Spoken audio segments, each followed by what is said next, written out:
linda mañana que tú nos regalas, Dios. Qué lindo es poder estar, Señor, buscando de tu presencia, Dios amado. Qué lindo es saber, Dios, que en medio de tanta confusión, en medio de tanto error que hay en el mundo, en medio de tantas mentiras, encontramos en ti el camino, Señor. Encontramos en ti la verdad. Encontramos en ti la vida, Señor.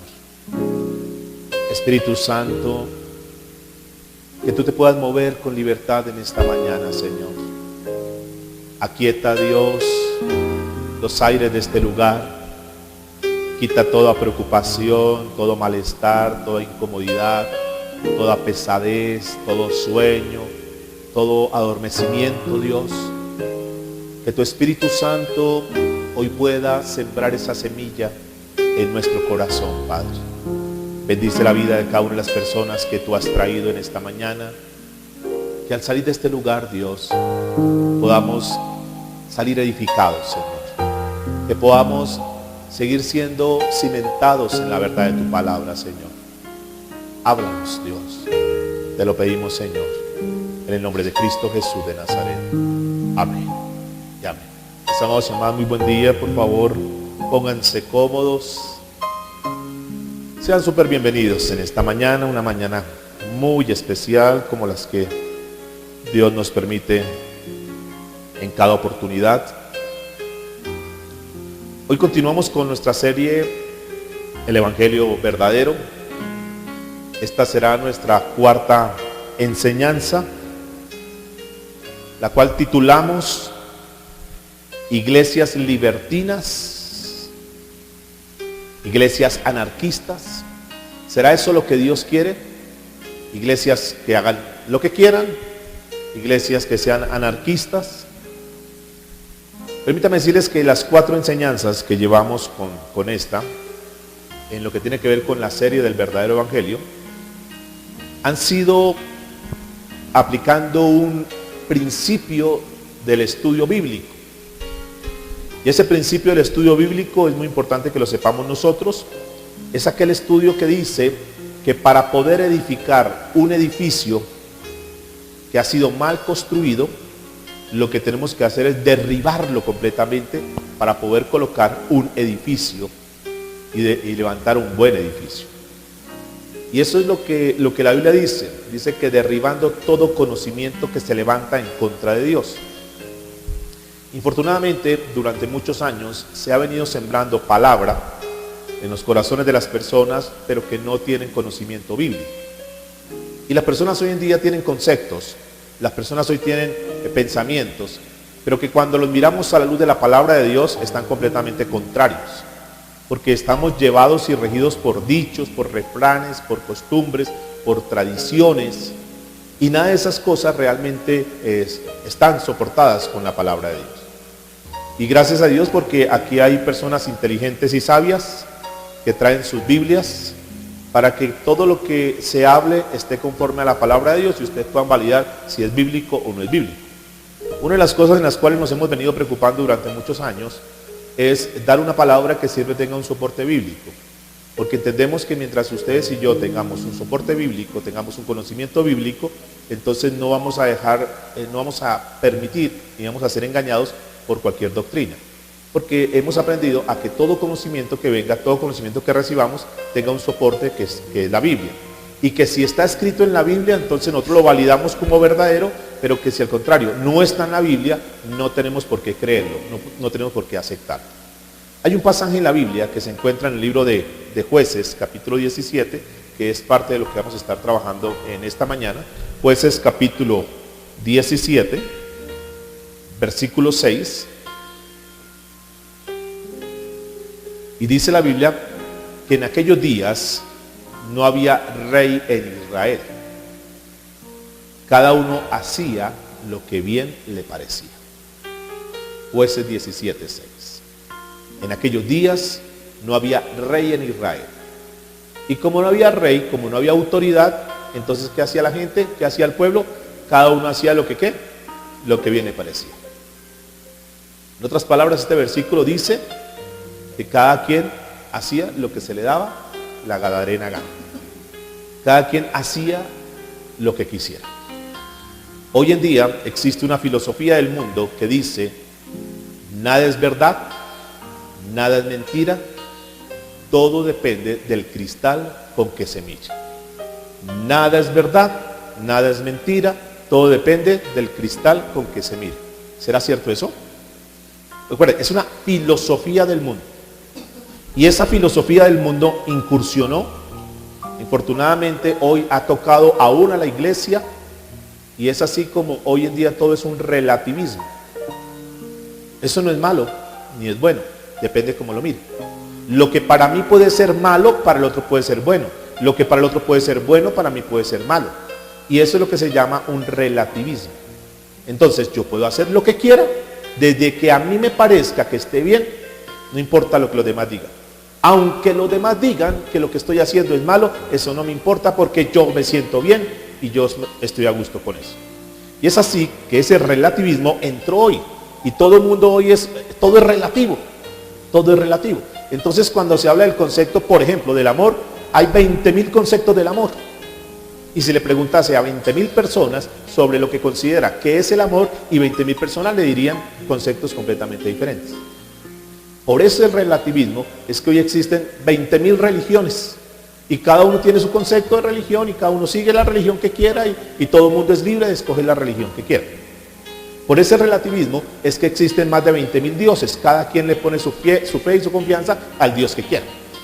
Todo eso porque entró, que es un sistema del mundo, una filosofía del mundo, entró el relativismo y la iglesia también. Entonces por eso hoy en día encontramos personas que tienen 20.000 tipos de pensamientos.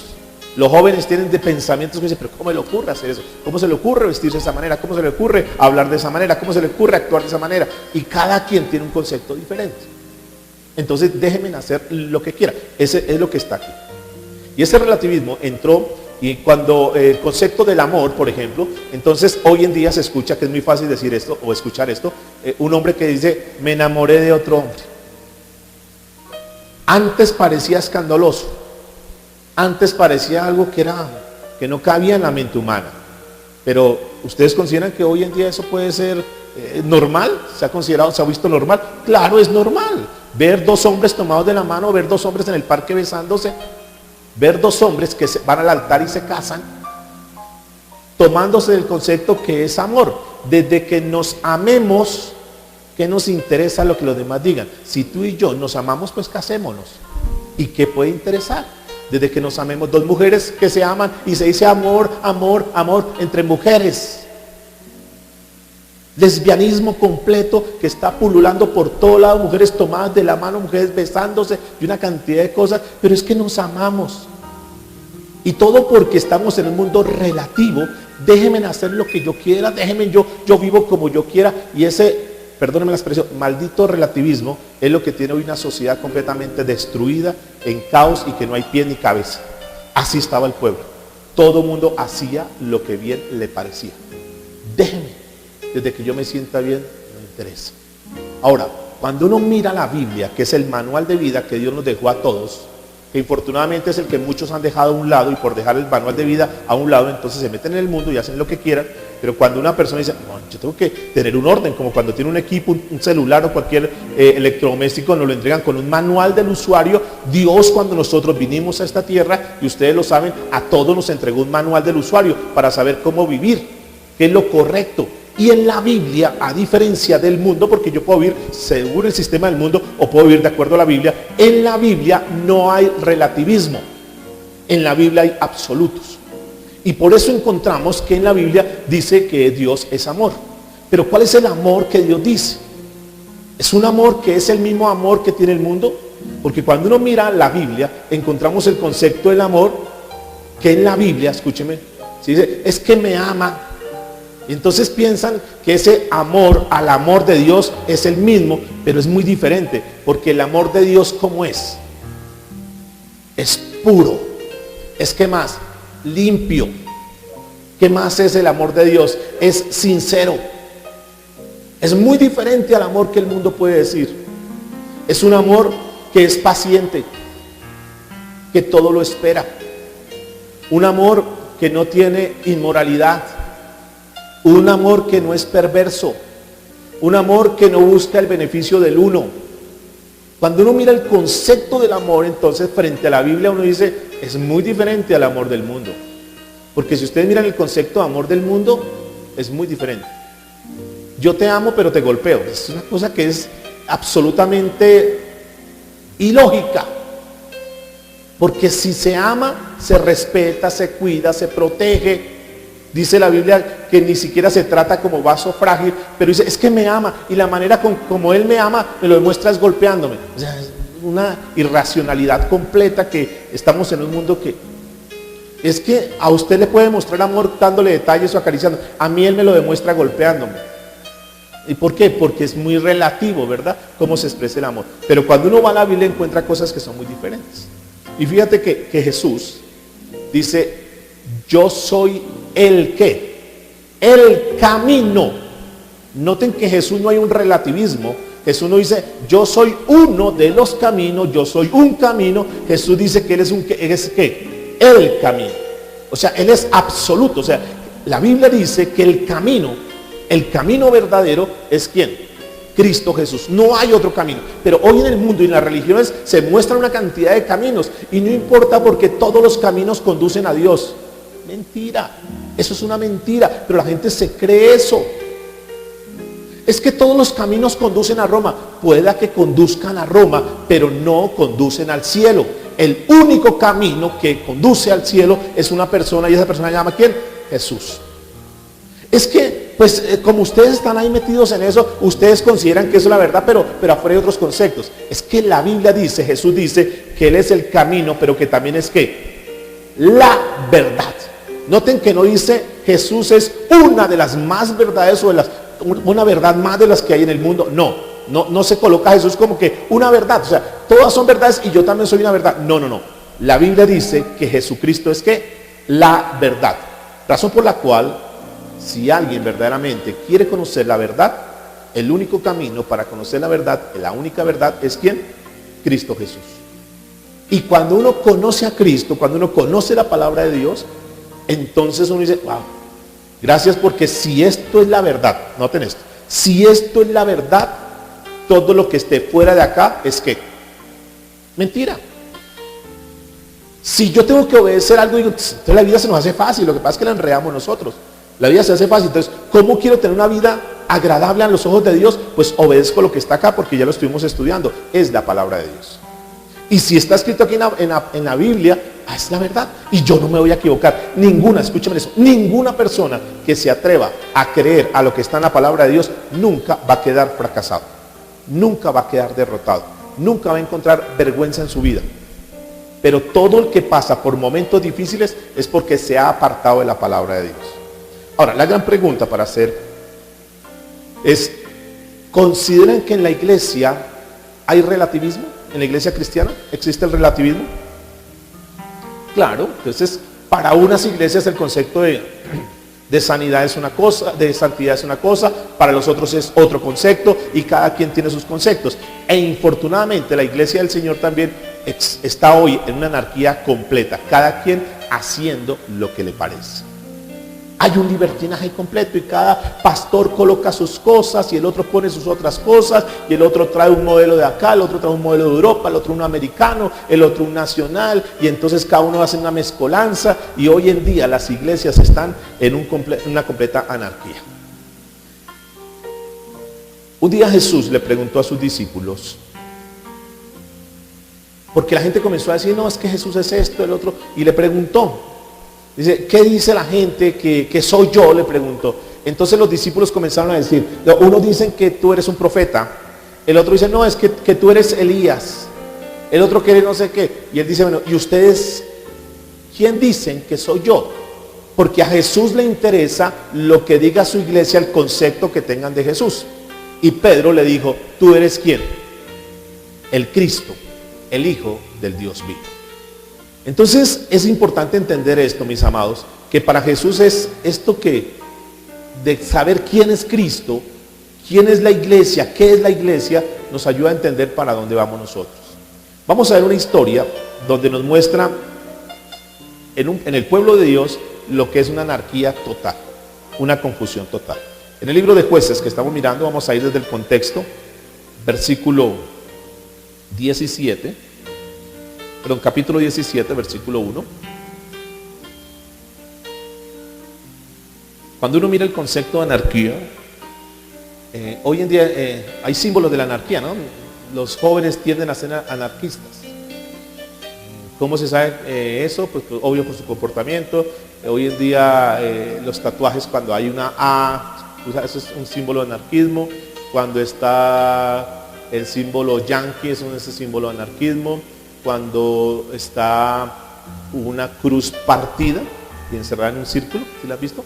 Una cruz partida y encerrada en un círculo, ese es un símbolo de anarquismo. ¿Anarquismo qué es? Es una doctrina, es una enseñanza que aconseja, escúcheme eso, que los jóvenes la copian y dicen, oh, esto me gusta y por ahí me voy. Aconseja y establece suprimir toda autoridad. O sea, usted no tiene autoridad, ni siquiera sus papás son autoridad. Usted es libre de hacer lo que se le dé la endemoniada gana.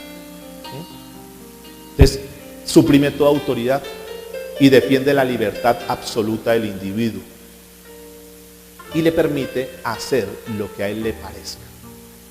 ¿Usted cree que la juventud está metida en eso? Claro, es una anarquía. Es una filosofía del diablo que lo que busca es que no tengan autoridad de nada para que al final el diablo se salga con las suyas y los lleve a condenación eterna.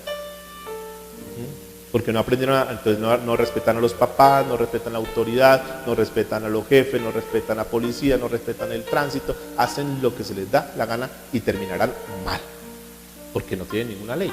Así es este pueblo. Vamos a mirar la historia que está en en Jueces capítulo 17, versículo 1 en adelante. Vamos a ver. Hubo un hombre del monte de Efraín que se llamaba Micaía. ¿Cómo se llamaba? ¿Alguien sabe qué significa Micaía? ¿No? Bueno, este era un hombre del pueblo de Dios, porque dice que es del monte de Efraín, o sea, del pueblo de Dios, era una israelita, pero es israelita de pura sangre, de pura cepa, que conocían las cosas de Dios. Pues el pueblo de Israel, desde que comenzó la historia, ellos conocían las cosas de Dios, que no tendrán dioses ajenos, que no se inclinarán ante ellos, que no los honrarán, que no se postrarán delante de ellos y que no obtendrán ninguna cosa que ocupe el lugar de Dios. Él era un hombre de Israel, para que tengamos un contexto de lo que vamos a estar estudiando. Es un hombre que conocía la ley de Dios, ¿de acuerdo? Que sabía que eso no era agradable ante los ojos de Dios y que se llamaba ¿cómo? Micaía. El nombre Micaía traduce ¿quién es Jehová? O sea, eso traduce Micaía. Irónicamente, un hombre del pueblo de Dios que no sabe quién es Dios. Yo no sé a qué padre se le ocurre colocarle este nombre al hijo, ¿no? ¿Quién es Dios? ¿Quién es Jehová? O sea, no conocía a Dios. Sin embargo, es muy interesante ver que este hombre, que tiene como nombre ¿quién es Dios?, que no conoce a Dios, dice lo siguiente. Vamos al versículo 2. El cual dijo a su madre: los 1100 ciclos de plata que te fueron hurtados, acerca de los cuales maldijiste. ¿Quién maldijo? ¿Quién lanzó maldición? ¿La mamá de quién? De Micaía. Una mujer israelita también, una mujer del pueblo de Dios, una mujer, escúcheme en esto lo irónico que es, una mujer que tiene el conocimiento de Dios, pero aunque tiene el conocimiento de Dios, entonces profiere de sus labios palabras de maldiciones. Maldecir, habla mal.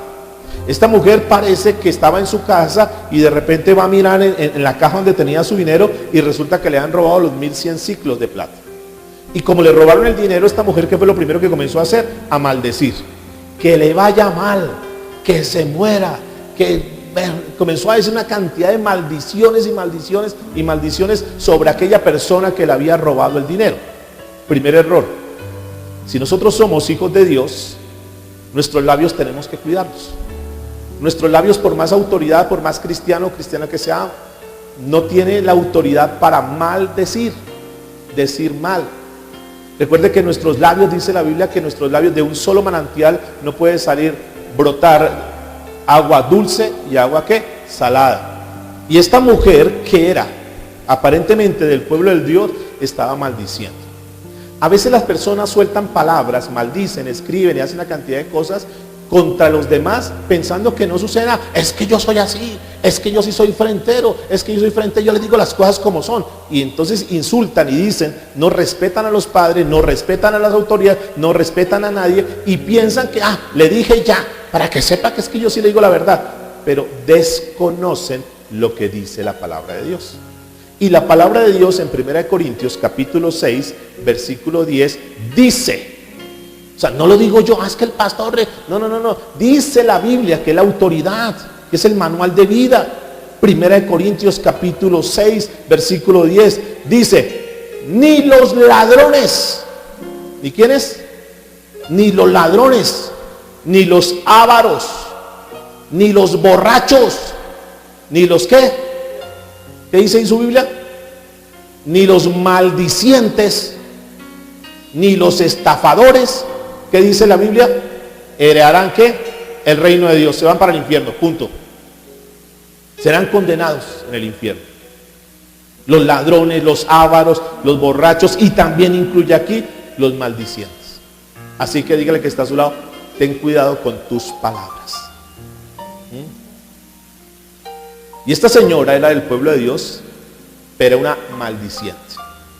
Y dice, sigue diciendo Jueces 17:2, el cual dijo a su madre, los 1100 ciclos de plata que te fueron hurtados, acerca de los cuales maldijiste y de los cuales me hablaste, es decir, hijo, mira, me robaron esa plata, pero ya lancé una maldición, que les vaya mal, que mejor dicho, que se quiebren, que fracasen, que se enfermen, que se mueran, una cantidad de cosas. Dice, he aquí, el dinero, ¿dónde está?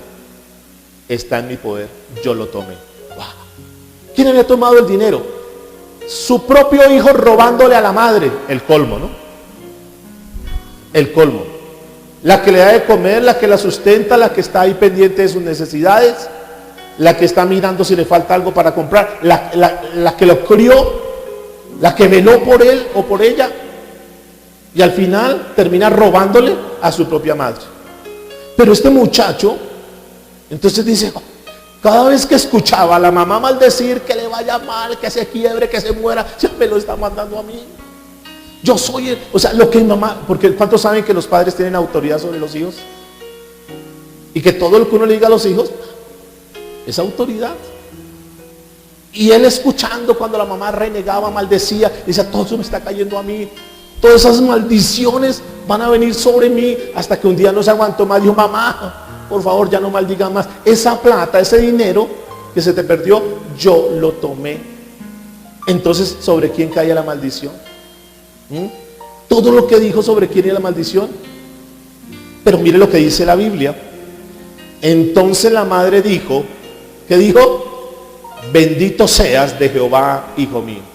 La señora de pronto se volvió a acordar que era cristiana. Dijo, no, un momentico, espere, no, ahí sí como yo, anulo, no, cancelo esas palabras. Lo que yo dije, no, yo ato esas palabras, ya no valen. Ya lanzado. Bendito seas de Jehová, hijo mío. Que esa maldición no venga ahí sobre ti. Ya que después de que tú lanzas palabras, dice la Biblia, que tanto las palabras como las flechas, después de que son lanzadas, no hay nada que hacer. Así como los mensajes cuando se van, se fueron, ya, le dio clic, se fue, ya, ahí espere, ya. Ya lo que se fue, ya lo que quedó, quedó. No, es que me equivoqué, mire, perdón, es que no sé qué, que no era para... Lo que se dijo, se dijo. Y eso estaba pasando ahí, escúcheme en eso, versículo 3. Y él devolvió, dijo, mamá, pero mamá, yo no he gastado ese dinero. Él devolvió los 1100 ciclos de plata a su madre, y su madre dijo, en verdad he dedicado el dinero a Jehová por mi hijo, para hacer una imagen de talla y una de fundición. Ahora pues yo te los devuelvo. Mamá, mira, aquí están los míos. No, pero tranquilo, hijo, ya. No, es que fue mi hijo que le mandé maldición, ahora me metí en líos. Hijo, tome, te devuelvo el dinero. Finalmente ese dinero, esos 1100 ciclos, lo tenía destinado para consagrarlos a Jehová en tu nombre. Es decir, para que te fuera bien en la vida. Yo dije, voy a hacer un pacto con Dios y le voy a dar esos 1100 ciclos, esa plata que tengo guardada, la voy a pactar para que le vaya bien a mi hijo. Escúcheme en eso. Hay personas que creen que por el solo hecho de traerle a Dios algo, Dios se va a agradar con eso. Entonces pueden vivir la vida como quieran, haciendo lo que quieran, diciendo lo que quieran, y creen que con una ofrendita o con algo que traen para Dios, entonces Dios dice, bueno, no, sí está mal, pero ya como me dio la ofrenda, tranquila, eso no pasa nada. ¿Cuántos saben que Dios no se deja sobornar? Y que a Dios, más que cualquier ofrenda, más que cualquier actitud que tengamos, lo que más desea es nuestra vida. La mejor ofrenda, como dice Romanos capítulo 12, que nos presentemos como ofrenda grata delante de Dios. Más que la cantidad de dinero, más de lo que quisiéramos darle a Dios, lo que a Dios más le importa, perdónenme la palabra, es una vida limpia, un corazón limpio. Lo vimos la semana pasada, ¿recuerdan? 3 cosas importantes: un corazón que no mira las cosas del mundo, que no está centrado en las cosas del mundo, un corazón que es puro, y un corazón que va caminando en la senda de la santidad. Eso es lo que Dios busca. Cuando está ese corazón, entonces Dios está con ellos. ¿Qué fue lo que digo? Me has dejado afuera. ¿Recuerdan Apocalipsis 3:20? Me han dejado fuera, pero yo estoy a la puerta y llamo. Si alguno oye mi voz, yo cenaré con él, es decir, volveré a tener comunión. Pero tienes que incluirme en tu vida. Vamos a seguir. Dice, en verdad he dedicado el dinero a Jehová mi hijo. Y fíjate que hay una mezcolanza entre que maldice, habla de Jehová, ¿sí? Hace cosas que consagrar a Dios. O sea, es un lenguaje que es muy parecido, un lenguaje muy espiritual, pero un corazón muy apartado de Dios. ¿Para qué quería el dinero? ¿Qué dice la Biblia, por favor? Para hacer una imagen ¿de qué? De talla y de fundición. Imagínate. O sea, yo ese dinero, hijo, lo tengo destinado para consagrarlo a Jehová, para hacer una imagen. O sea, consagrar a Jehová para hacer una imagen. Es muy parecido a la charla que dimos ya, la primera o segunda, del becerro de oro. Que la gente trajo todo su dinero, su oro, y hicieron una imagen de fundición, y que pensaron que eso era consagrado a Jehová, que era para Jehová, cuando realmente era para los ídolos. Dice, para hacer una imagen de talla y una de fundición. Ahora pues te lo devuelvo.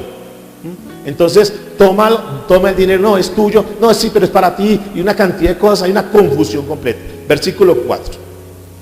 Mas él devolvió el dinero a su madre, y tomó su madre 200 siclos de plata, y lo dio ¿a quién? Al fundidor, quien hizo de ellos una imagen de talla y una de fundición, la cual fue puesta en la casa de Micaía. Fíjense en esto. Con ese dinero, ¿qué hicieron? ¿Qué mandó a hacer? Unas imágenes, unas estatuas, unos monitos ahí, unos matachitos ahí, y los tenían. Y entonces la casa de Micaía se convirtió en casa de dioses. ¡Wow! Casa de dioses. Entonces entraban y en el zaguán, ¡wow! ¡Qué Dios tan grande! Volteaban la cocina, tenía otro Dios, sacaba la billetera, 3 estampitas, casa de dioses. Consagrado a Jehová. ¿Será que es agradable a Jehová? ¿Será que eso es lo que Dios dice, que tengamos imágenes y una cantidad de cosas? Sin embargo, ella creía que todo eso era agradable. Recuerde que hacían lo que querían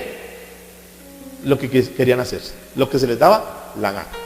Eso estaban haciendo. Entonces yo con mi dinero hago lo que quiera y hago esto. Entonces comenzaron a crearse sus propios dioses. Versículo 5. Y este hombre, Micaía, tuvo casa ¿de qué? De dioses. Estoy en Jueces 17:5. ¿Están ahí conmigo? E hizo efod y terafines, y consagró a uno de sus hijos para que fuera su sacerdote. Mire todo lo que hizo. Dice que hizo efod. ¿Qué es efod? Efod es una parte de la vestidura del sacerdote, una tira que colgaba de los hombros, pero también significa que es una imagen. Es decir, hizo otra imagen. O sea, mamá, mándame a hacer una imagen solamente para mí. Y de la plata dice que hizo un efod, pero dice también terafines. ¿Alguien sabe qué es un terafín? Es otro ídolo. Un terafín. Entonces dijo, quiero que me haga un propio ídolo. Esa palabra terafín quiere decir un ídolo sanador. Entonces yo quiero tener un ídolo, mamá, un ídolo sanador me lo va a mandar a hacer. Hágalo, mi hijo, su ídolo sanador. Entonces él tenía su propio ídolo. Él tenía ídolos para ti. Es muy parecido hoy en día. Noten que nosotros miramos la cultura colombiana. Y la cultura colombiana, una de las cosas que se caracteriza es la séptima ciudad país más religioso del mundo, y una de las características es uno de los países más idólatras del mundo. Hay ídolos para todo. Entonces si la jovencita se está quedando la está dejando el bus y no tiene novio, entonces ¿qué le aconsejan? Vaya, póngale un mechito ¿a quién?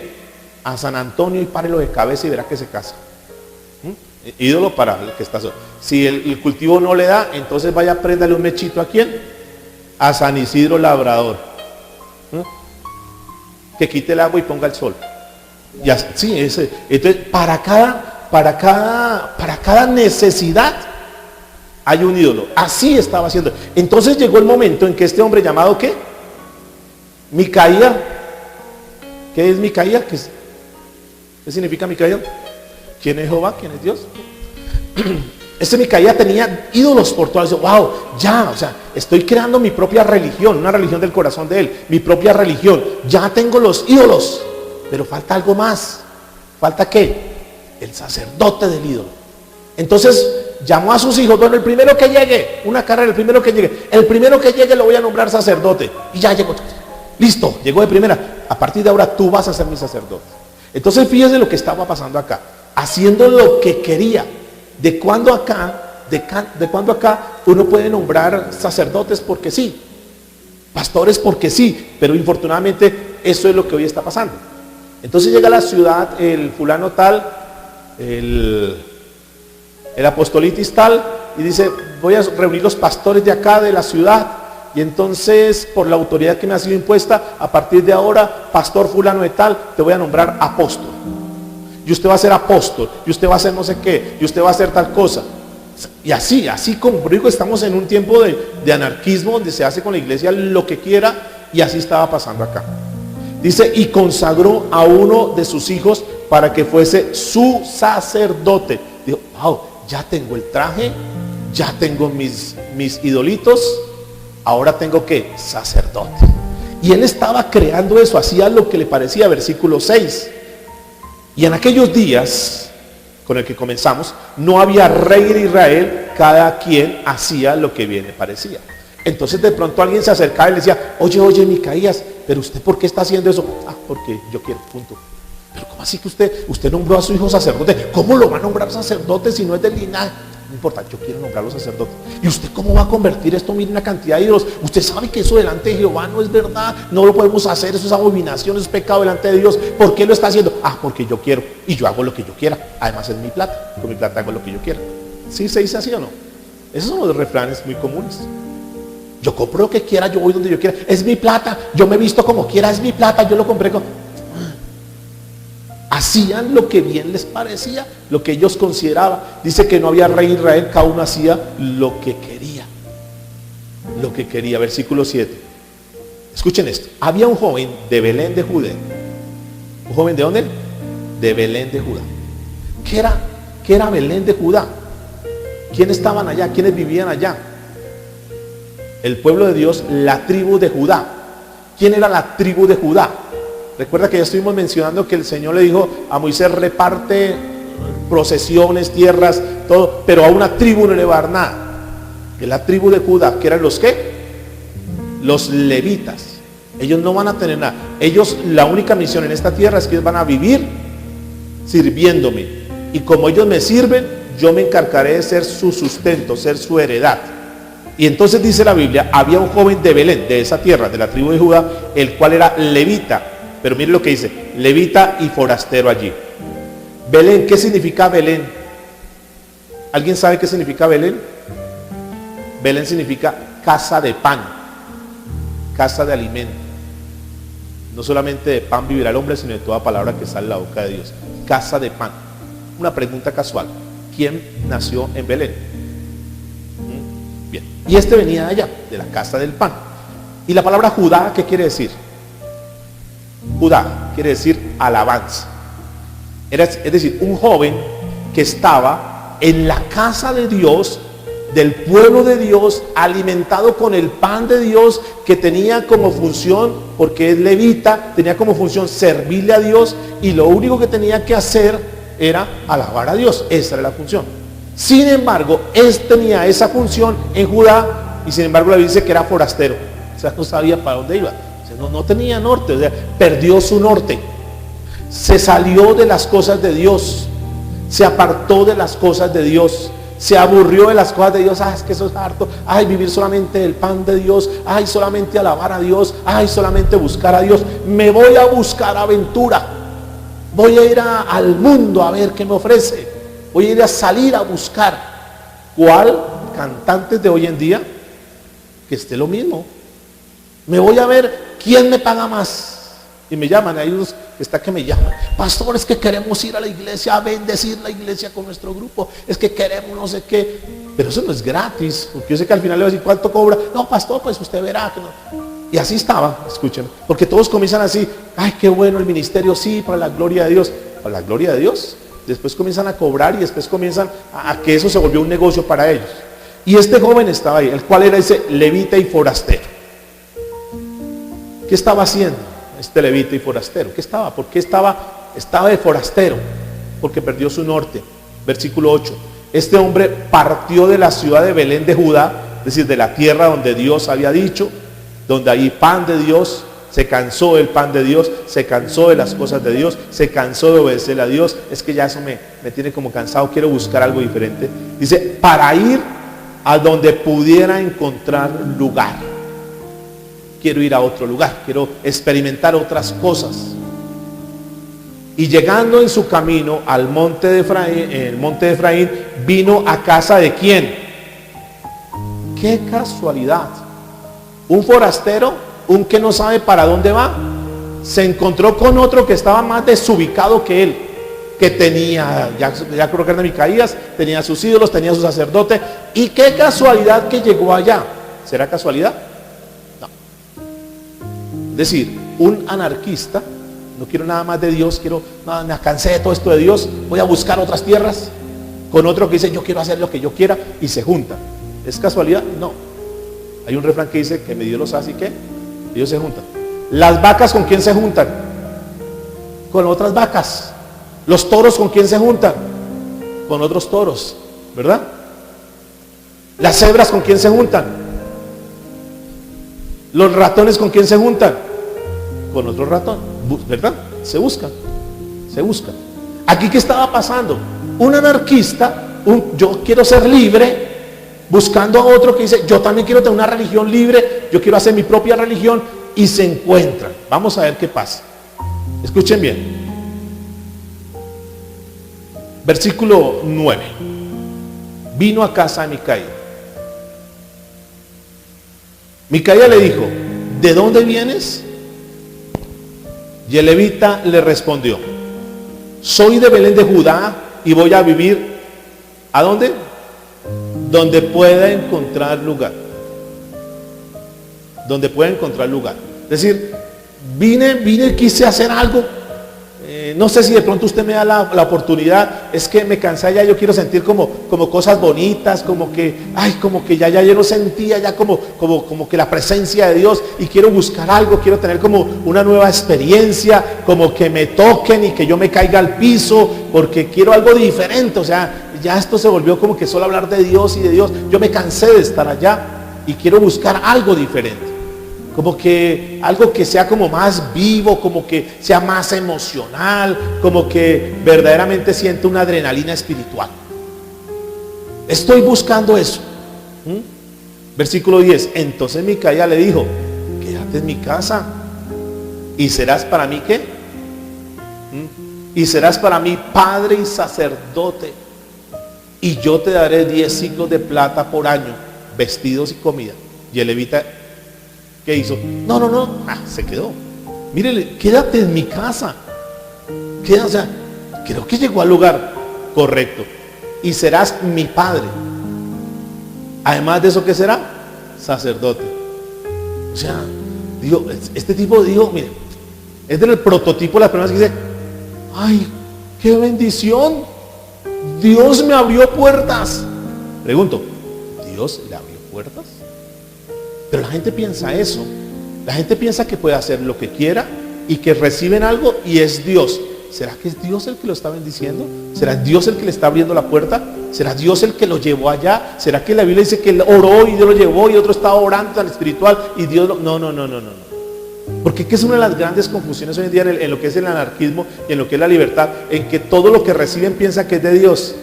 ¿Cuántos saben que el diablo también puede tener poder y les puede dar dinero? Pero todo eso no es disfrazado. Y entonces, ay, porque rezan y no sé qué. ¿A quién están rezando? A mi Diosito, su Diosito Zampillín. Se echan la bendición para que les vaya bien robando. Mi Diosito me guarda, mi Diosito Zampillín. Y después viene el diablo, los acusa cuando estén allá bien metidos en la cárcel y estén, que su Diosito Zampillín lo saque. Ay, pero mi Diosito, ¿por qué tan injusto? Ay, ¿y ahora yo qué hago? Y ahora mis hijos aguantando hambre, mis hijos sin el papá, mis hijos sin la mamá. ¿Quién los mandó que andaran haciendo cosas incorrectas? Y después, pero Dios, ¿por qué es así? Yo es que por eso con Dios yo nada. ¿Será que Dios es el culpable? ¿O seremos nosotros mismos? Y este hombre se encontraba en eso. Ahora escuchen, llegó allá. Y uno tiene que saber por qué verdaderamente cuando toma decisiones, si son decisiones de Dios o si es en nuestras fuerzas que hacemos las cosas. Y le está ofreciendo una cantidad de cosas. Y eso es lo que mucha gente dice, por ejemplo, se portan mal durante todo el año. Y entonces le escriben la carta porque piensan que Dios es como Santa Claus, ¿no? Que hacen todo lo que sea y luego le hacen la cartica y esperan que ahorita en diciembre, ahorita en Navidad les dé regalos. Y la gente piensa que así es Dios. Ese es un gran concepto. Que piensa que así es Dios, que podemos hacer lo que queramos y que finalmente Dios tiene la obligación de bendecirnos. Dios tiene la obligación de darnos lo que nosotros queremos porque Dios tiene que darme. No es así. Sigamos mirando la historia, versículo 11. Y yo le daré, dice, 10 ciclos de plata por año, versículo 10, vestidos y comida, y el levita se quedó. Agradó pues al levita morar con aquel hombre. Agradó. ¿Será que le iba a agradar o no? Pues, ¿cómo no le va a agradar? ¿Quién si le están dando pan se va a poner a llorar? No, pues, contento. Pues qué tipo encontró. Y mire, me van a poner de padre, me van a poner de sacerdote, me dan comida, me dan vestuario, me pagan sueldo. No, está contento. ¿A cuántos les agradaría recibir una herencia? Levanten la mano. Yo creo que a todos. No está escrito, no se les del mundo. No, pues. Y este hombre estaba ahí, mire, escuchen esto. ¿Por qué se quedó ahí? ¿Por qué el levita se quedó ahí? Vamos a analizar un poquitico al levita. ¿Por qué llegó y dijo, no, yo me quedo así? ¿Por qué? Porque dijo, no, este tipo tiene plata, me da lo que yo necesito. Claro, está patrocinado, tiene una iglesia. Claro, aquí me va a ir bien. Se quedó por negocio, no se quedó por llamado de Dios. Mucha gente, escúcheme en esto. Mucha gente dice querer a las ovejas, pero no las quiere como ovejas, sino las quiere por su dinero. Y lo único que les importa es trasquilar a las ovejas y sacarles el dinero. No más. Porque hay un interés. Y agradó, dice la Biblia, al levita morar en aquel lugar. A esos lobos no les interesan las ovejas. A esos lobos les interesa la lana de las ovejas. Y los otros ahí como dicen, no, es que me quieres, que no sé qué. Mentiras. Versículo 12. Y Micaías, ¿sabe quién es el único que lo quiere verdaderamente? Es Jesús. La Biblia dice que nosotros no tenemos nada que ofrecerle a Él. Y sin embargo, aunque no tenemos nada que ofrecerle, Él nos sigue amando. Tú y yo, mis amados, no tenemos absolutamente nada que ofrecerle a Dios. Mucha gente te tiene por interés. Los hombres tienen a las mujeres, no todos, muchos hombres tienen a las mujeres por interés, por placer, por sacar provecho, por satisfacer su necesidad sexual, ¿verdad? Muchas mujeres tienen a los hombres, no todas, por sacarle provecho, por sacarle plata, por interés. Pero el único que no es interesado es Jesús, que nos ama y nos quiere como somos, sin que tengamos nada que darle. ¿O será que alguna persona por dinero que tenga puede decir, yo voy a comprar mi salvación? No tiene nada. O sea, nada de lo que nosotros somos es importante para Jesús. Y si Él nos tiene, si Él nos ama, es porque Él nos amó primero, no por lo que somos. Es el único que nos ama con un amor sincero y genuino. Es el único que nos puede perdonar una y otra vez y nos da una oportunidad más. Es el único que no nos traiciona. Es el único que no es infiel. Es el único que está en todos los momentos de nuestra vida. los momentos más duros, los momentos más difíciles, los momentos de soledad, Él siempre está ahí. ¿Por qué no amarlo a Él?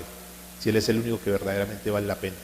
Los amigos, los familiares, la esposa, el esposo, los hijos, los padres, son temporales, somos temporales, pero con el único que estaremos eternamente es con Cristo.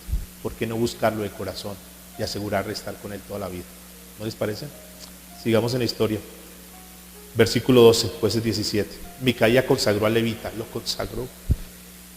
Y aquel joven le servía de sacerdote y permaneció en su casa, en la casa de Micaía. Ese tipo ya dijo, listo, ya tengo ahora sí todo el conjunto, tengo el dinero que mi mamá me patrocina, tengo los recursos, tengo mis diositos, tengo sacerdote. Entonces le dijo un día, le dijo, ¿sabe qué, hijo? Ya no me sirva más de sacerdote. Papá, pero yo gané la carrera, yo usted dijo que el primero que llega. Sí, pero ya no, ya llegó un levita y ahora el levita va a ser el sacerdote. Es el prototipo de aquellos que viven cambiando de líderes y que usted está aquí, pero ahora lo quito y ahora pongo a este y no sé qué, porque aquel es mejor y no sé cuándo. Es el prototipo, ¿no? Ya llegó otro, entonces ya tal vez, siéntese allá y ahora pongo a otro líder. El tipo tenía todo, escuchen. Hay que tener mucho cuidado porque la gente se deja llevar por tantas cosas, mis amados. Porque les hablan de milagros, porque les hablan de, ay, entonces ahí está Dios, y entonces están equivocados. Yo escuché el testimonio que seguramente alguno lo ha escuchado también. Una mujer llegó llorando a la iglesia diciendo, pastor, esto que hicieron me pareció terrible. Porque en la iglesia están abusando. Hay personas, y lo comprobé esta semana, hay personas que saben que donde están, y digo esto porque yo sé que más de uno va a escuchar que está grabado, donde están, saben que están en error, que es una mala doctrina, que les están sacando dinero, que los tienen por negocio, no por nada más. Sin embargo, se mantienen ahí, por miedo. Es que yo nací ahí, es que yo fui bautizado ahí, es que yo no sé qué, que si me voy, y es que el pastor entonces me lanza maldición. Y ya sabemos qué pasa con los maldicientes, ¿no? Entre otras pastores, si escuchan eso. ¿Qué pasa si usted como pastor está lanzando maldición, hablando mal de una oveja porque se fue de su iglesia? Mire lo que dice la Biblia de los maldicientes, ¿para dónde van? Entonces hay que tener mucho cuidado con las palabras, aún como pastor, como líder, lo que decimos a las ovejas. Hay que bendecirlos. Si Dios, el Espíritu Santo fue el que los movió, mándelos en bendición, pero no se ponga a lanzar maldición porque se acarrea un problema el pastor o el líder. Entonces hay que tener mucho cuidado con eso. La señora llegó llorando y dijo, pastor, mire lo terrible lo que sucedió ahí. Fuimos a una iglesia, fuimos invitados a una iglesia, llegó un señor, un pseudo evangelista, y entonces todas las personas apantalladas porque el tipo dijo, yo me conozco la Biblia al derecho y al revés. Al derecho y al revés. Entonces les voy a demostrar que la conozco. Dígame, cíteme en cualquier versículo de la Biblia. Entonces alguien por allá dijo, no me diga ni el versículo, ni el libro, nada. Entonces abrió la Biblia y dijo, hay de aquellos que dispersen a mis ovejas y las maltraten. Jeremías 23:1. ¿Alguien más por allá? Y las mujeres vestían traje púrpura. Traje púrpura. Eso está en el libro de Apocalipsis 17:4. Yo me conozco la Biblia derecho al revés. Yo tengo el poder de Dios. Entonces la gente con la boca abierta. Y seguían diciendo los versículos, tipo, está en tal lado, está en tal lado. Y yo tengo eso. Dios me ha dado ese poder. Tengo autoridad. Y esa misma autoridad que yo tengo, es la autoridad que yo tengo para hacer milagros. ¿Cuántos de los de aquí quieren milagros? Pues ya después de esa demostración de pantalla que hizo la gente, boquiabierta, pues tipo conoce mucha Biblia. Entonces levantaron la mano. Venga, ¿cuál es el milagro? La persona decía en el oído, pastor, es que una casita. La hermana pide una casa. Listo, hermano. Entonces sacó el maletín. Dijo, ponga una ofrenda acá. Y hagan una fila todos los que quieran milagros. Y traigan una ofrenda. Y llevó el maletín así ya. Dijo, yo voy a orar por ustedes y Dios hará milagros por ustedes. Y la gente dijo, bueno, que Dios haga el milagro. Y el tipo llevó su maletina de ofrenda y de dinero de la iglesia. Y pasó el tiempo y pues no vieron cosas. Dios, nos estafaron, pastor. O sea, hay que tener mucho cuidado. O sea, no se dejen apantallar por personas que dicen que son cristianos, que dicen que conocen la Biblia, pero que finalmente lo que están buscando es trasquilar a las personas. La Biblia habla de que tanto los diezmos como las ofrendas es lo que el Señor tiene contemplado para la iglesia. Pero ya cualquier otra cosa, que pactos para esto, para una sanidad, pactos para no sé cuándo, eso hay que tener mucho cuidado, porque eso es transpirar a las ovejas. Pero la gente se da pantalla. Sigamos en la historia, versículo 13. Jueces 17:13. Micaías dijo: ahora sé que Jehová me prosperará, porque tengo un levita por sacerdote. ¿Que Dios quién? ¿Ah? ¿Será que Dios lo va a prosperar? ¿Será que eso era de Dios todo lo que había hecho? ¿Será que porque diga que es que Dios me va a prosperar, Dios lo va a prosperar? Y ese es uno de los problemas que se tienen. Por eso es que es muy importante hablar las cosas como son. Y nosotros no podemos entrar a disimular la palabra y decir, tranquilos, vivan como sean, desde que ustedes traigan sus diezmos, desde que ustedes traigan sus... Dios los va a bendecir. No, esa no es la manera. No es la manera de decir, venga, vamos a orar y que haya milagros. No, los milagros no dicen absolutamente nada en un lugar.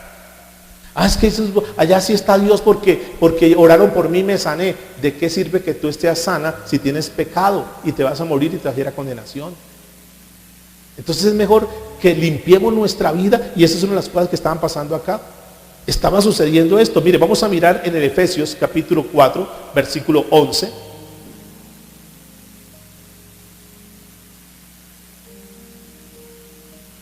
Porque uno de los problemas es que no hay sana doctrina, y entonces la gente se está dejando llevar por una cantidad de cosas que no son de sana doctrina.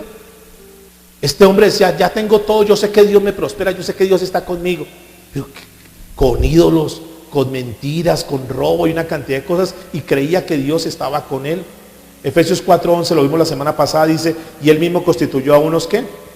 Apóstoles, a otros profetas, a otros evangelistas, a otros pastores y maestros, a fin de perfeccionar a los santos para la obra del ministerio, para la edificación del cuerpo de Cristo, hasta que todos lleguemos a la unidad de la fe y el conocimiento del Hijo de Dios, a un varón perfecto, a la medida de la estatura de la plenitud de Cristo, para que ya no seamos niños fluctuantes, llevados por doquiera de todo viento de doctrina, por estratagema de hombres que para engañar, ¿qué hacen?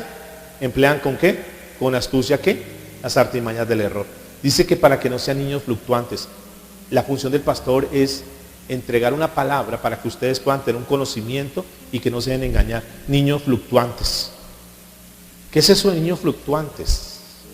Como cuando tiene un niño pequeño en casa y entonces el niño pequeño le dice, papá, yo quiero un helado.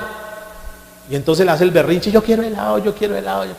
Ay, está bien, camine, ¿qué helado quiere? Entonces ábrela y saca el helado. Y se está comiendo el helado y de pronto pasa otro niño comiendo Bonais. Ay, papá, yo quiero Bonais. Yo ya no quiero este helado, quiero Bonais. Ay, usted sí, véndame un Bonais. Y se está comiendo el Bonais y de pronto pasa el señor ahí con los algodones rosaditos. Yo quiero un algodón de esos, papá. Ay, compren algodón. Esos son los niños fluctuantes que están hoy acá. Ay, tan bonito. Y luego escucharon por allá y corren para allá y luego corren para allá y no saben ni siquiera qué es lo que quieren ni para dónde van. Y eso es lo que la Biblia dice, que seamos personas maduras, y por eso Dios constituye un pastor. Y es lo que hablamos la semana pasada. Infortunadamente en muchas iglesias ahí está el nombre de pastor, pero solamente una figura, porque realmente no son pastores, porque lo único que son coordinadores de eventos, porque están trayendo el artista para aquí, el cantante por acá, el grupo por acá, y lo único que hacen es eso. Son coordinadores de eventos, pero realmente no son pastores. No están cimentando la iglesia con la palabra de Dios, y por eso la iglesia se encuentra anoréxica. Por eso cuando viene un problema para esas personas que están en ese tipo de iglesias, entonces las personas dejan a las cosas de Dios y se apartan del mundo. Una de las cosas, de las doctrinas que más están dañando hoy en día, es la doctrina del G12 que estuvimos mencionando en días pasados. Porque eso que está pasando en ese tipo de iglesias, donde muchos han copiado el modelo del G12 o de los 12, ha generado problemas, porque eso trae toda una... yo tengo toda la colección, pues no todas, pero tengo muchos libros del G12, Misión Carismática, de César Castellanos, porque nosotros comenzamos nuestra vida cristiana en esa iglesia y conocimos todo lo que es eso, que nos da bases para poder decir, tengan cuidado en eso. Comenzó bien, sí, pero infortunadamente hoy es una secta. Eso que hablan de los encuentros y todo lo que practicaba, que infortunadamente nosotros fuimos permeados porque pues nacimos ahí, entonces nosotros hacíamos lo que veíamos y pensamos que era correcto, pero gracias a Dios cuando nos da la revelación nos quita absolutamente todo eso, que nos da la autoridad para poder estar en pie y poder hablar de ese tipo de cosas. Cuando se decía, por ejemplo, o se dicen ellos, dicen que en los encuentros donde llevan su hoja para que noten todos sus pecados y lo demás, entonces pues toman esas hojas y los llevan a una fogata y los queman, diciendo que cuando se quemaron eso ahí, se quemaron sus pecados y que ya ustedes son libres. Eso es unas mentiras. Y la gente dice, mire, es que ya, me siento libre. ¿Se siente libre? Sí, ¿cómo se siente libre? Testimonio, no, yo sentí libre. No, mentiras, eso no es de Dios. Eso se llama chamanismo, eso se llama brujería dentro de la iglesia cristiana. Brujería. No es cierto. Los pecados no se desaparecen de las personas, no se van de las personas porque los quemen. La única manera para quitar los pecados de una persona es a través de la sangre de Cristo Jesús. Como el testimonio que escuché de una de esas iglesias que adoptó el G12, y ustedes les conté, tal vez solamente les repito hoy, en uno de esos encuentros llevaron un marranito de verdad, no era una alcancía, un marranito de verdad, un lechoncito lo llevaron. Y en medio de la administración de sanidad interior y de liberación, entonces cada uno anote sus pecados y toma una anotada de los pecados. Literalmente, tomaban el marranito con alfileres y le clavaban la hojita con el pecado y lo clavaban al marranito. El marranito chico, y todo le clavaron. Y el marranito estaba clavado por todo lado con todos los pecados, haciendo alusión a lo que fue el endemoniado Gadareno. ¿Recuerda? Que todas las legiones, a los marranos y los marranos. Entonces después cogieron el marranito que estaba en un edificio y lo botaron. Ya, sus pecados, así como el endemoniado Gadareno, han quedado libres. Todos fueron pasados al marrano. Ya ustedes son libres. ¿Somos libres por eso? Y la gente, amén, gloria a Dios, siento paz y no sé qué. Todo eso es pura brujería, puro chamanismo metido en la iglesia. Metido en la iglesia. Y como hay desconocimiento de la palabra de Dios, entonces la gente sigue tradiciones. No, así siempre lo hemos hecho. No, es que los líderes lo hacen, lo hemos venido haciendo. Y las iglesias son así llenas, auditorios llenos y lo demás. ¿Será que eso es de Dios? Entonces hay una cantidad de confusión y todo porque hay desconocimiento de la palabra de Dios. Vamos al segundo libro de Reyes, capítulo 4, versículo 38.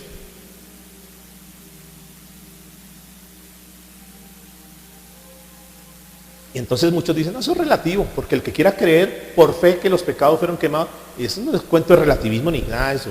Eso es relativo porque, pastor, usted no puede decir eso. Alguno me ahí algún comentario. Usted no puede decir eso porque yo fui a esos encuentros donde le aplicaron, donde ese alfiler se lo clavaron en mis pecados y yo sentí ese día que fui libre. Eso es de acuerdo porque eso es fe. No, es que eso no es relativismo, mis amados. Es que la Biblia dice que solamente hay un camino, hay una manera de nosotros ser libres de los pecados y es a través de la sangre de Cristo. Segunda de Reyes, capítulo 4, versículo 38. Esa es una parte de la historia del profeta Eliseo. ¿Están ahí conmigo, por favor? Segunda de Reyes 4, 38. Eliseo volvió a Gilgal cuando había una gran hambre en la tierra. Escúcheme, cuando hay hambre, la gente se come lo que sea. Y aquellos se aprovechan de que la gente tiene necesidad espiritual, tiene hambre espiritual. Pero como la gente no lee la Biblia, entonces cualquier cosa cree. Y aquí estaba pasando algo, mire. Cuando había una gran hambre en la tierra, y muchos engañadores aprovechan eso. Dice, y los hijos de los profetas estaban con él. Los hijos de los profetas estaban con quién. ¿De quién está hablando ahí? Con Eliseo. ¿Por qué estaban los hijos de los profetas ahí? Porque querían estar con Eliseo. ¿Por qué querían estar con Eliseo? ¿Para qué querían estar con él? Para aprender, para adoctrinarse, para ser capacitados. Entonces mandaban a los hijos, vayan con los profetas, vayan con Eliseo que es el profeta. Vaya, y él les estaba enseñando, estaba cumpliendo su ministerio. Versículo 39. Y salió uno al campo a recoger hierbas y halló una como parra montés. ¿Saben qué es una parra montés? ¿Alguien sabe? Como una especie de calabaza. Una parra montés. Pero escuchen lo que dice. Y halló una como parra montés y de ella llenó su falda de calabazas silvestres y volvió y las cortó en la olla del potaje, pues no sabía lo que era. Entonces él dijo, vamos a hacer una comida para ellos, vamos a hacer un potaje, vamos a preparar aquí una comida, vayan y busquen a ver qué podemos hacer. Y encontraron ahí, dice que unas como parras montés, como parra montés. La parra montés es comestible, repito, son calabazas. Pero escuche que la Biblia dice una como. ¿Qué quiere decir eso? Que era parecido, que al verlas parecía como si fuera. ¿Pero qué? No era. Ojo, porque hay evangelio que parece como que sí es muy parecido, pero ¿qué? No es. Entonces no es lo mismo. Eso las iglesias que sean las mismas. No, son los mismos. No son los mismos. Eso en todas se habla de Dios. No es cierto. ¿Ustedes están de acuerdo conmigo que no es cierto? No es cierto. Uno puede meterse en cualquier lugar. Escuchen esto. Ahora, ¿qué pasó? Me puse a averiguar un poquito sobre la parra montés, a ver qué era. Y averigüé sobre esta que era como parra montés, pero que no era parra montés. Era una que se llama coloquintia. Y esta que es parecida a la parra montés como calabaza, esa coloquintia es tóxica, es venenosa, pero tiene una particularidad, que es laxante. ¿Es qué? ¿Cómo así laxante? Exacto, ¿y produce qué? Diarrea. ¿Y qué pasa cuando una persona tiene diarrea? ¿Alguien ha tenido diarrea? No, eso no. ¿Qué pasa? ¿Qué sucede? ¿Cómo termina la persona? ¿Cómo? Deshidratada, sin ganas, ¿verdad? Débiles, pálidos. Y que si no se cuidan una diarrea, se puede la persona hasta qué? Hasta morir. Pero es que lo llevan al médico y lo primero que hacen es canalizarlo, ponerle suero y hidratarlo otra vez porque se muere. Los niños, si les da diarrea, si no se cuidan los niños, se mueren los niños de verdad de diarrea. O sea, es delicado. Y esta que era como parra montés, se la habían echado ahí al potaje, a la sopa. Y le iban a dar de comer a ellos. Vamos a ver qué dice la historia. Porque es que esos evangelios que hoy se predican, que parecen como evangelios, hay que tener cuidado porque parecen evangelios, pero pueden ser nocivos, pueden ser tóxicos, pueden generar diarrea. Por eso muchos que están en esos sistemas son débiles espiritualmente. Dicen, no, pastor, es que es el colmo. Yo duré 10 años en esa iglesia y no aprendí nada. Vine a aprender aquí. En este mes, en estas 2 meses que estoy aquí, he aprendido más de todo lo que aprendí allá. Claro, estaba completamente anoréxico, estaba completamente débil espiritualmente, porque no nos enseñaron la palabra de Dios. Y eso me pasó a mí. Años en la iglesia tradicional católica. Y cuando uno viene a la iglesia cristiana, wow, es que lo que aprendí aquí no lo aprendí en toda la vida en la iglesia católica. Igual en muchas iglesias cristianas. ¿Por qué? Porque por el hecho de estar mal alimentados es como si tuviéramos diarrea, enfermos. Versículo 40. Y ellos son los candidatos a ser apóstatas posteriormente, ¿no? Son los que están en las iglesias que no están adoctrinados firmes y cualquier cosa se van de la iglesia. 40. Después sirvió estoy en 2 Reyes 4:40. Después sirvió para que comieran los hombres, pero sucedió que comiendo ellos, es decir, los hijos de los profetas, de aquel guisado gritaron diciendo, varón de Dios, hay muerte en la olla. Y no la pudieron, ¿qué dice? Comer. Se dieron cuenta. ¿Quiénes se dieron cuenta? Los hijos de los profetas. ¿Qué hicieron? Gritaron, no les dé de comer eso. Tenga cuidado. Eso es tóxico, no sirve. ¿Sabe que hoy en día faltan ese tipo de personas que digan, no coma de eso? Se va a morir, eso es tóxico, no le sirve para nada. No sigan en eso, porque hoy a muchas personas los tienen con ese tipo de potajes. Y las personas dicen, no, qué bueno, estoy alimentado. ¿Alimentado? ¿Qué tipo de alimento está recibiendo? ¿Qué tipo de alimento? Porque es que las personas pueden tomar, porque la Biblia se presta para muchas cosas y no se interpreta bien. Uno puede tomar la Biblia para enseñar y adoctrinar bien la iglesia, pero algunos pueden tomar los pasajes de la Biblia y todo lo conducen al dinero, y todo lo llevan a dinero, todo. Esa es una forma muy fácil de manipular la Biblia, si no se tiene mucho cuidado. Por ejemplo, el pasaje de la Biblia que dice en Mateo 7:20, que dice que por sus frutos, ¿qué? No se conocen. Si yo les pregunto a ustedes, ¿qué significa ese pasaje? Y se lo pregunto a otra que está metida con los G12, los conceptos son diferentes.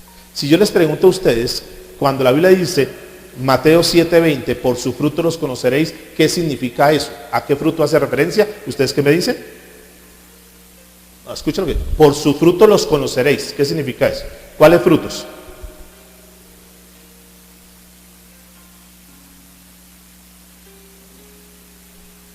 Acá hace referencia a eso. ¿Cuáles son los frutos? Cuando el Señor habla de frutos, ¿cuáles son los frutos que el Señor habla? ¿A qué frutos hace referencia? Cuando Dios dice por su fruto los conoceré, ¿a qué frutos está hablando el Señor? No me digan, me tengo que retroceder hasta 5 años atrás. ¿Qué frutos de qué está hablando? ¿Qué fruto es el que Dios está esperando de nosotros?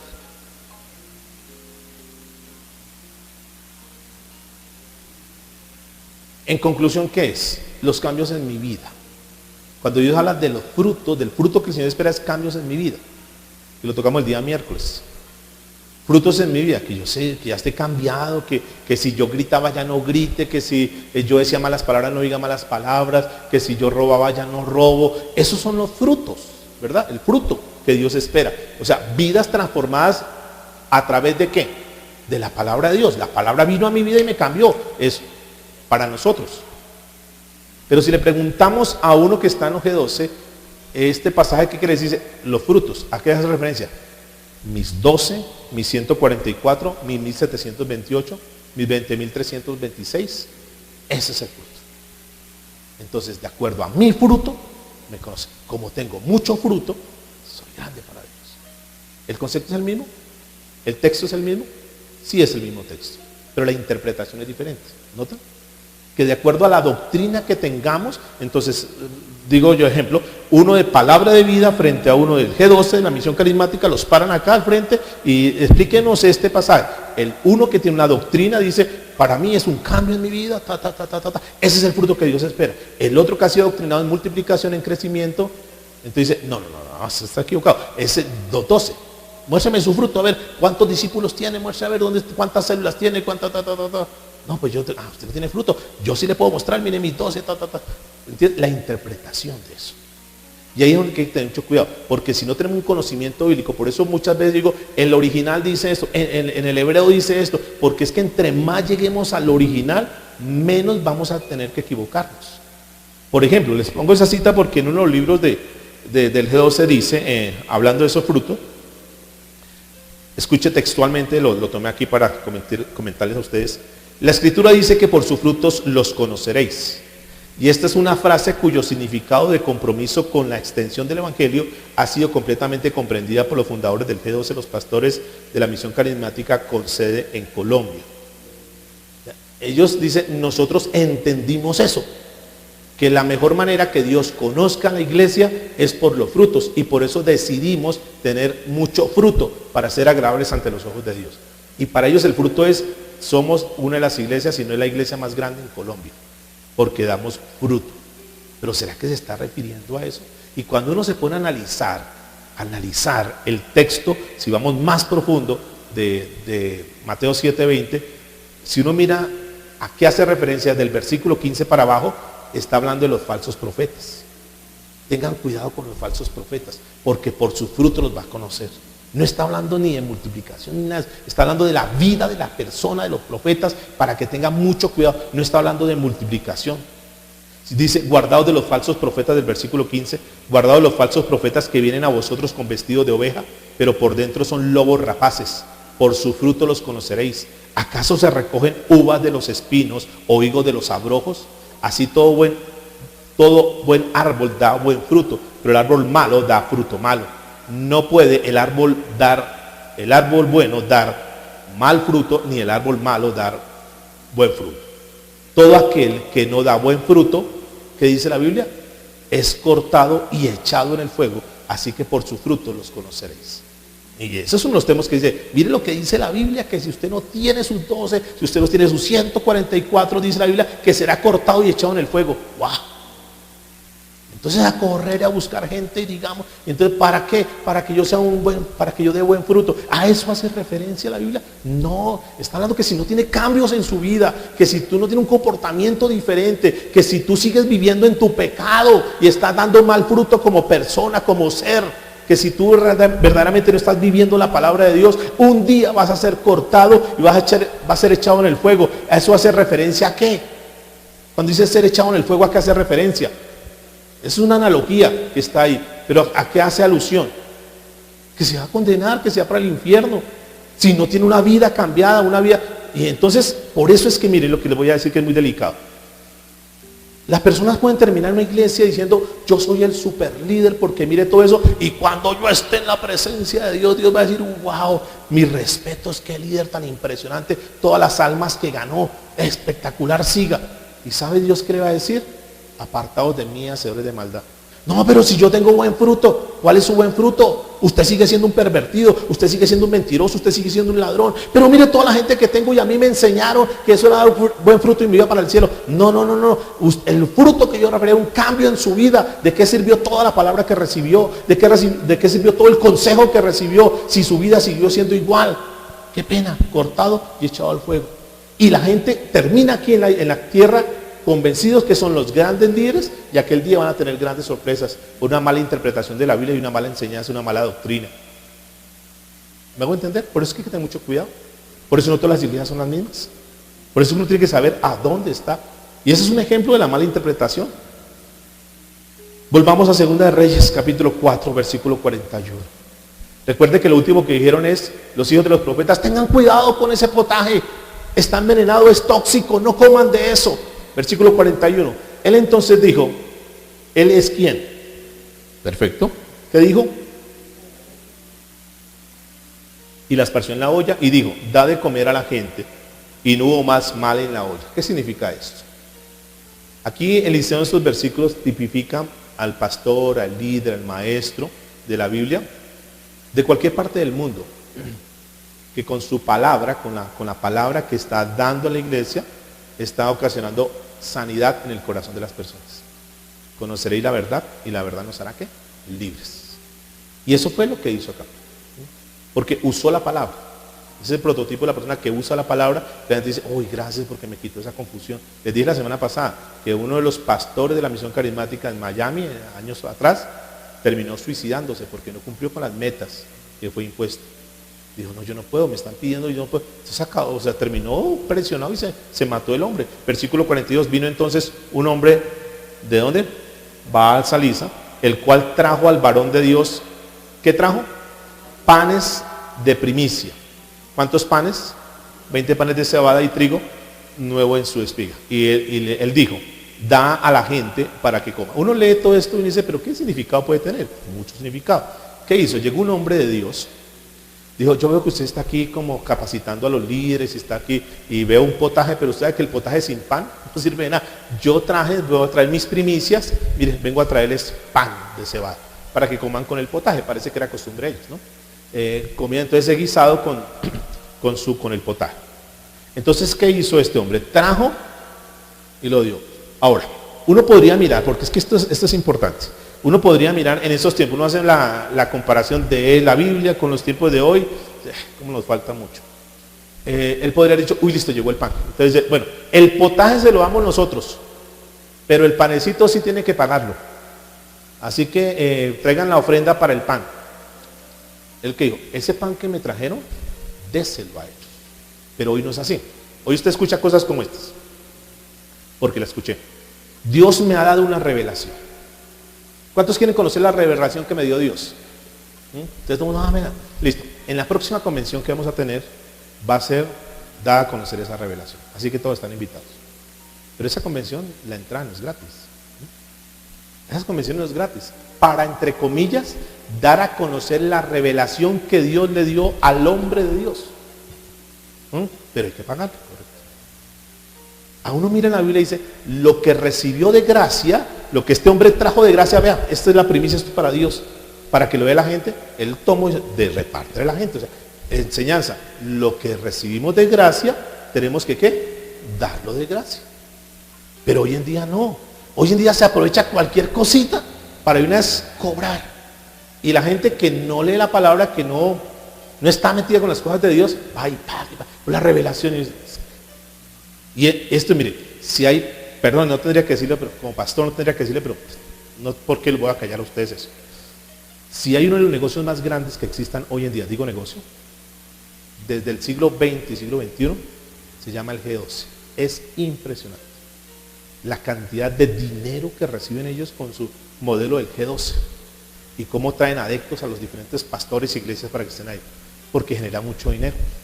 Uno de los, bueno, aquí hay algo que es muy paradójico, porque ellos dicen que tienen el modelo de Jesús, el modelo del G12, Jesús con los 12. La pregunta es, ahí de los 12, ¿quién hace de Jesús y quién hace de Judas? ¿Y cómo tratan al Judas? Lo paradójico es que para el pastor César Castellanos, un día, de sus 12, todos le salieron, entre comillas, Judas. Porque un día dijeron, ¿sabe qué, pastor? Tal vez. Y lo dejaron literalmente solo como pastor. Eso no se divulga. Todos se le fueron. Todos se le fueron. Pero luego la Biblia no dice que era uno solo. Uno Judas. ¿Por qué se le fueron los 12? ¿Será que era de Dios? Porque uno me dice, no, es que es Jesús, el modelo de Jesús. Eso es cierto. El modelo de César Castellano, Misión Carismática, no es el modelo de Jesús. Es el modelo multinivel, el multicitado multinivel, o mercado en redes, o network marketing traído a la iglesia. No, ese no es ningún modelo de Jesús. Uno de los 12 dijo en alguna oportunidad después de que se retiró, confesó algo. Dijo, es impresionante la cantidad de dinero. En unas revelaciones que decía César Castellanos que había recibido y que le iba a revelar en la próxima convención de enero, citó a todos los pastores a nivel mundial. 10,000 pastores llegaron al Coliseo del Campín en la ciudad de Bogotá, pagando cada uno por boleta $300. $300 equivalen más o menos a ¿cuánto? 3 por 3, 900, ¿qué? 900,000 por entrada. Habían 10,000 pastores. ¿Cuánto dinero pudo haber recibido? Ahí les dejo la enquete. Por dar a conocer una revelación que Dios le había dado, para que ellos conocieran uno de los modelos de crecimiento. Y hay de aquellos que no diezmen. ¿Saben qué dicen en el libro que se llama El Manual de la Visión? Textualmente les voy a decir para los que no diezman, ellos, ¿no? Dice, cuando la persona no es fiel con los diezmos, inmediatamente los ángeles quedan atados. No pueden ayudarle, no pueden trabajar a su favor. Y viene lo que la Biblia llama el devorador, y el devorador se encarga de quitarles tus finanzas. Él tiene muchas formas de quitar tu dinero. Él permite que tu marido se convierta en una persona más alcohólica, que tengas un accidente intempestivo, o que de pronto uno de tus hijos se enferme con una enfermedad donde tienes que invertir mucho dinero. Mejor diezma, hermano. Y todos quedan como ya no conozco yo. Sí, impresionante. No hay que ir. Entonces, no hay que no. Esa es otra cosa. Eso no tiene nada, o sea, no puede uno estar porque no, que para que mi hijo, para que. No. Es otro concepto completamente diferente. Es un concepto de obediencia, es un concepto de agradecimiento, pero no es un concepto porque nos lo pongan acá y es bien delicado. Porque ellos están hablando de muchas cosas que la gente está, y tengo que decir eso porque pues estamos en un tiempo donde si no es acá se dice y no se advierte. Un día, por ejemplo, Claudia Castellanos, que alguien la conoce, Claudia Rodríguez de Castellanos, ex senadora, ex embajadora por Colombia en Brasil, ex fundadora del partido político cristiano, participó también en la U. Bueno, porque es que si se han dado cuenta, mira, Misión Carismática tiene mucho que ver con la parte política, porque es que la iglesia puede generar muchos votos, entonces se vuelve algo bien importante. Están metidos en el tema político.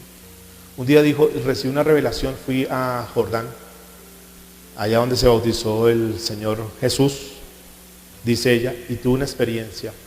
Y es que cuando entré allá, me bauticé otra vez. Y cuando yo salí a bautizar, vi que los cielos se abrieron y bajó una paloma como del cielo y vino el Espíritu Santo sobre mi vida. Wow. Son cosas místicas. Entonces, wow, igual que el Señor Jesús. Un día César Castellano revela en su libro, dice que él estaba en su cama cuando de pronto sintió que su alma se había levantado y que le ha dado la revelación Dios. ¿Sabe cómo se llama eso cuando hay un desdoblamiento? ¿Cómo se llama eso? O sea, primera pregunta, ¿será eso de Dios? ¿O será eso que tiene que ver con nueva era, con metafísica, eso de desdoblamiento de cosas astrales? Y que en ese desdoblamiento Dios le dio lo que es la visión. Y luego en uno de sus libros dice que él fue llevado a una playa colombiana y que ahí Dios le mostró que iba a multiplicarlo así como la arena del mar. Eso no se lo dijo, suena como que lo hubiera hecho a Abraham, pero que se lo dio a él. Y entonces él recibió esa revelación. Entonces la gente dice, wow. Y la gente, como no estudia, no lee, no profundiza, usted toma una persona de estos grupos y hable de palabra de Dios, muy poco sabe. Hable de la estrategia y eso lo conoce muy bien. Por eso, mis amados, hay que tener mucho, mucho, mucho cuidado. Gálatas, terminó Gálatas capítulo 1, versículo 8. La Biblia nos advierte, el apóstol Pablo, que es un hombre que conoció, que estudió, que tuvo revelación de Dios.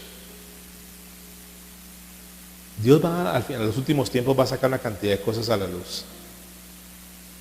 De 80,000, de 90,000 miembros que tenía esa congregación, hoy en día le restan por ahí unos 30,000. Hay personas que han venido entendiendo y que van viendo esas cosas, pero que infortunadamente están ahí porque si se van, yo tengo una chica que estoy asesorando virtual, o sea, por WhatsApp, desde la misión carismática. Me escribe, pastor, estoy en esto, tengo este problema, me dijeron que si yo me iba a la iglesia, pastor, venía una maldición sobre mi vida, pastor, y yo me retiré unos días y mi esposo lo llevaron a la cárcel. Le dije, ¿por qué lo llevaron a la cárcel? No, porque cometió un delito. Ah, no, pero por delito, no por... Entonces es otro tema, le echan la culpa a Dios por cosas. Gálatas 1:8 dice, mas aún nosotros, o un ángel del cielo, es decir, Pablo está hablando, dijo, no importa lo que nosotros le digamos, no importa lo que yo le diga, o lo que le diga un ángel, o lo que recuerda que una de las sectas más peligrosas que hay son los mormones, y los mormones nacieron porque según al fundador de la iglesia se le apareció un ángel llamado Moroni, y que fue el que le dio todo. Entonces todo lo que fue un ángel, ¿será un ángel o será un demonio? ¿No? Hay que tener mucho cuidado. Entonces la gente se deja llevar por todas las cosas místicas y ahí están confundidas. Entonces dice, mas si aún nosotros, o un ángel del cielo, puede ser el ángel que sea, no que fue el arcángel Gabriel, no que fue, es que para mí fue un ángel, eso fue como Juan Gabriel.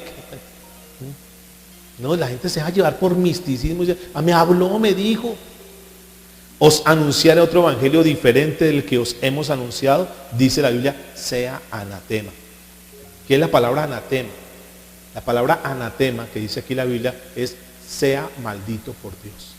Es decir, que si a ustedes, mis amados, les digo esto porque yo siempre pienso, porque es mi concepto, que ustedes no son míos, ustedes no me pertenecen a mí, que ustedes ni yo vamos a estar eternamente aquí, que de pronto yo algún día me puedo ir, que ustedes de pronto algún día se pueden ir, ¿verdad? Pero por lo menos que queden ustedes con el conocimiento, que si alguien mañana o pasado les predica algo que no esté en este libro llamado la Biblia, no lo crean. No, pero es que él dice que no está en la Biblia, pero que Dios se lo reveló. No le crean. No, pero es que él es súper ungido y tiene una cantidad de personas y multitudes. No se lo crean. La única palabra verdadera es la Biblia y punto. Y la Biblia lo está soportando acá. Dice que si alguno, más si a nosotros, si aún nosotros o un ángel del cielo os anunciaré otro evangelio diferente al que hemos anunciado, sea anatema, es decir, sea maldito por Dios. 9. Como antes hemos dicho, o sea, Pablo muchas veces le reiteró, como nosotros hemos venido hablando y hablando, tengan mucho cuidado.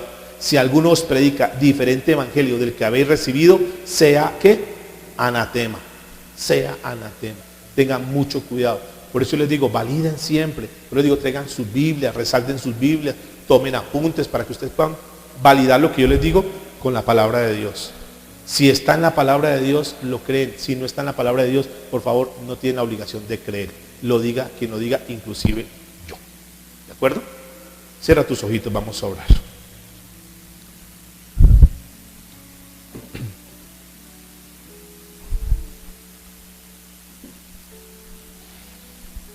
Dile, Señor, te damos gracias. Gracias porque sabemos que estamos viviendo en tiempos muy peligrosos, Dios. Y en estos tiempos, Señor, se levantan falsos profetas. Tú mismo lo advertiste, Señor, que se levantarán y que estarán por todas partes engañando. Tú nos adviertes, Señor, que podremos ser engañados. Y en esta mañana te rogamos, Dios, que nos ayudes. Por eso nosotros no queremos copiar ningún modelo humano. No queremos, Señor, regirnos por ninguna corriente.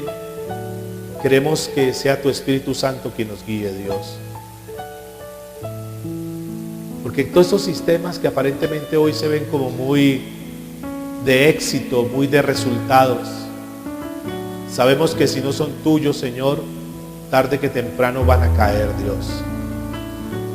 Yo te pido, Padre, en esta mañana, que por favor a este remanente fiel que ha escuchado la palabra, a cada persona que escuche este mensaje, Dios, te pedimos, Señor, que nos guardes, que nos libres, Señor, de toda artimaña del enemigo, Dios.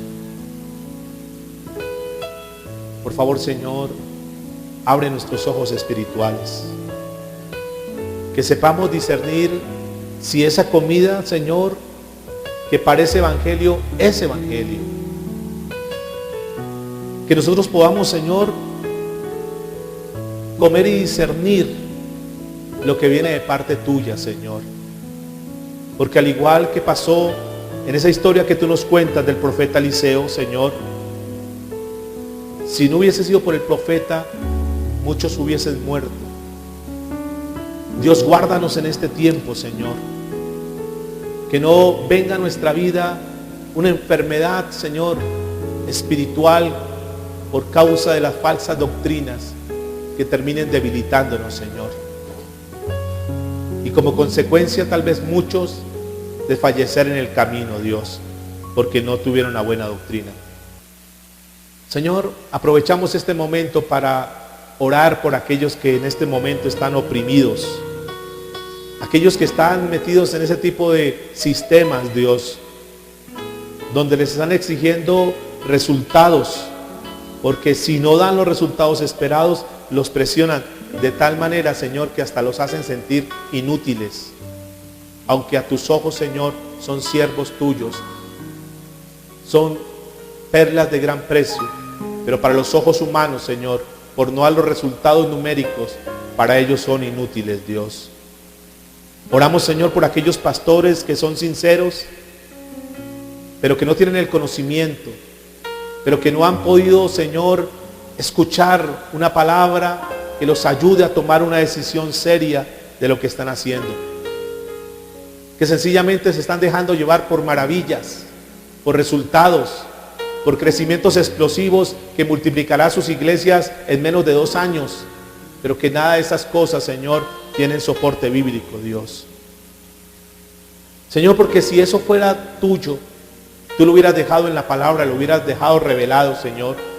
Y seguramente que no hubieras esperado 2000 años para darlo a conocer, como muchos hoy lo dicen, que es en este tiempo que Dios se lo reveló.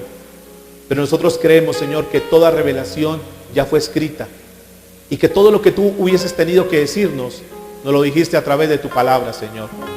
Por lo tanto, damos fe que lo que está en la palabra es verdad y que así es. Y tú le pusiste un amén, Dios. Por eso, Señor, guárdanos de no dejarnos llevar, Dios, por tantas cosas que el mundo quiere mostrarnos. Estamos tranquilos porque sabemos que tú eres el que hace el crecimiento. Aquellos dicen que el crecimiento que tienen para ser una de las iglesias más grandes es fruto de sus células y fruto de su G12. Nosotros creemos lo que dice tu palabra, y es que tú eres el que hace el crecimiento, no ningún método, Dios. Por eso, ayúdanos, Señor. Y todo esto sencillamente nos da paz, pero a la vez también nos pone en alerta para poder entender que tú vas a venir pronto, Señor. Que tu llegada está muy pronto, más pronto de lo que podemos esperar. Que tú nos puedes sorprender y en cualquier momento puedes llevar a tu iglesia, Señor. Porque una de las cosas que tú dijiste que vendrían en los últimos tiempos es que se levantarían falsos profetas. Y esos falsos profetas ya los tenemos en medio nuestro, Dios. Ya están en las diferentes ciudades, ya están en la ciudad. Por lo tanto, creemos, Señor, que eso que tú has avisado, que vendrán, ya estamos. Eso nos ayuda a entender, Señor, que tenemos que estar en cintura, que tenemos que estar bien contigo, Señor. Que si algunos de los que estamos aquí estamos mal contigo, Dios, Tú no nos has traído para señalarnos, para juzgarnos, para hacernos sentir mal, o sí, de cierta manera hacernos sentir mal delante tuyo, para que nos arrepintamos, Señor, para que te pidamos perdón. Y todo esto porque tú nos amas y porque tú no quieres que ninguno de los que estemos en este lugar nos condenemos, nos vayamos al infierno, seamos cortados y echados al fuego. Tú deseas, Señor, que los que escuchamos esta palabra hoy seamos salvos. Por eso, si hay un pecado en tu vida, si hay un maldito pecado oculto en tu corazón, en tu vida, no aplaces más. Toma la decisión y dile: Señor, perdóname porque he fallado, perdóname porque no estoy haciendo lo recto delante de ti, perdóname porque he querido vivir una vida anarquista, haciendo lo que yo quiero, sin ley, sin autoridad, y finalmente voy a terminar mal. Pero gracias por advertirme, Señor. Yo creo que lo que está escrito es verdad, porque tú dijiste que tu palabra es verdad, que tú eres la verdad, Señor. Dios, gracias por esta palabra que tú nos has dado en esta mañana. Ayúdanos a cada día, Señor, tener más entendimiento espiritual y poder tomar tu palabra, Señor, como verdaderamente es nuestro manual de vida, Señor. Gracias por alimentarnos. Gracias por darnos de ese alimento sólido, Señor. Te damos muchas gracias, Padre, en el nombre de Jesús. ¿Cuántos pueden decir amén? Gracias, Señor. Dale ese aplauso.